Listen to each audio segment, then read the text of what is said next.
पाकिस्तान में बलूच और टीटीपी का कहर लगातार जारी है और ये सब पाकिस्तान के आतंकी फितरत का नतीजा है।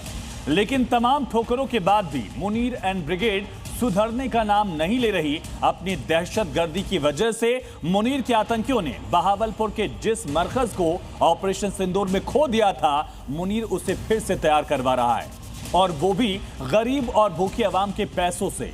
और पाकिस्तान में मुनीर के खिलाफ आवाज उठाने वाला अब कोई नहीं।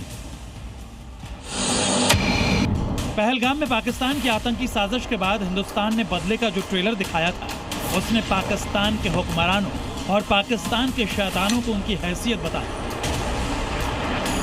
लेकिन ऑपरेशन सिंदूर में पिटने के बाद भी पाकिस्तान और उसके जाहिल जनरल की अक्ल ठिकाने नहीं आई है।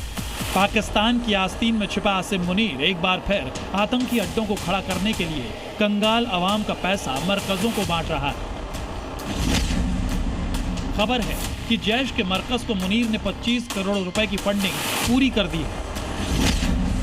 मुनीर ने अक्टूबर 2025 से ही फंडिंग की किस्तें देनी शुरू कर दी थी। पिछले साल दिसंबर तक आतंक के इस मरकज को 14 करोड़ रुपए मिले थे। यानी जिस मुल्क की आवाम रोटी बोटी के लिए मारी मारी फिर रही है, उस मुल्क का जनरल आतंकियों की छत को मजबूत करने में पाकिस्तानियों का ही पैसा लुटा रहा है। सुभान अल्लाह, मरकज की ये दो तस्वीरें मुनीर की साजिश की कहानी बताने के लिए काफी है।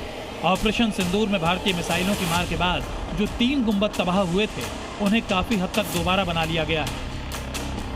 मरकज के मुख्य हॉल के साथ साथ जो नींव पूरी तरह उधड़ चुकी थी, उसे भी मुनीर के पैसों से भर दिया गया है और दीवारों से भी तबाही के निशानों को मिटाया जा रहा है।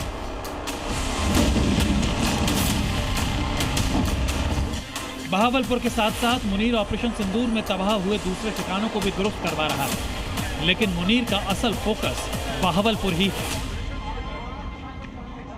ऑपरेशन सिंदूर की वो काली यादें पाकिस्तान को अभी तक याद आती हैं। इस तरह की तस्वीरें सामने आई हैं कि बहावलपुर में एक बार फिर से ये जो हेडक्वार्टर है वो बनकर तैयार हो चुका है। गुंबद नए बन चुके हैं और मिसाइल से जो पूरी तरह से ये क्षतिग्रस्त हुआ थी ये पूरा हेडक्वार्टर, वो एक बार फिर से बनकर तैयार हो चुका है। इस साल की शुरुआत में भी मुनीर बहावलपुर पहुंचा था। आतंकी मरकज का दौरा किया, ड्रोन सेंटर पहुंचकर तस्वीरें दुनिया को दिखाई, पाकिस्तानी सेना की ड्रिल को देखा भी और आवाम को दिखाकर अपनी नाकामी छिपाने की कोशिश भी की। लेकिन इन तमाम तस्वीरों को देखने के बाद आप भी सोच रहे होंगे कि आखिर मुनीर को बहावलपुर से इतनी मोहब्बत क्यों है।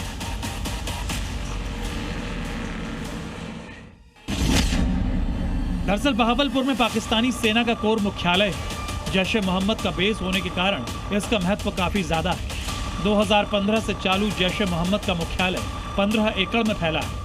ये जैश के लिए भर्ती, फंडिंग जुटाने और ब्रेन वॉश करने का भी केंद्र है। यहाँ जैश के आतंकियों को प्राइमरी ट्रेनिंग दी जाती है। 2019 में पुलवामा हमले में शामिल आतंकवादियों को यही ट्रेनिंग दी गई थी और ये आतंकी कैंप पाकिस्तानी सेना के 31 कोर कमांड मुख्यालय से कुछ ही दूरी पर है।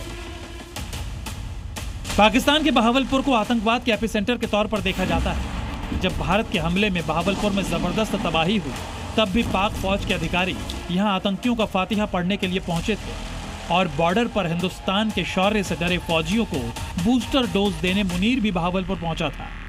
और आज भी मुनीर के लिए आवाम से ज्यादा आतंकियों की हिफाजत जरूरी है,